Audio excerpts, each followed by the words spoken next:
បាទជំរាបសួរពុកម៉ែបងប្អូនទាំងអស់គ្នាបាទនេះបាទថ្ងៃអាទិត្យបាទដើរលេងវាស្រែ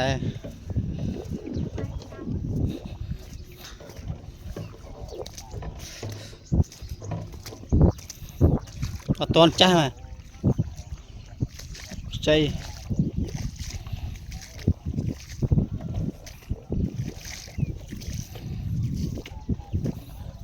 អាសេរឿយចាំការណាបងទៅ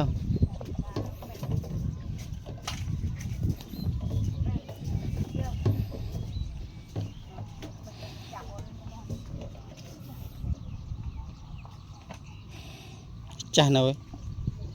បេះចោលណែនដល់ចាស់បងខ្យងពីបេះលក់ចាស់ហ្នឹងមិនតន់ចាស់អូយទៀត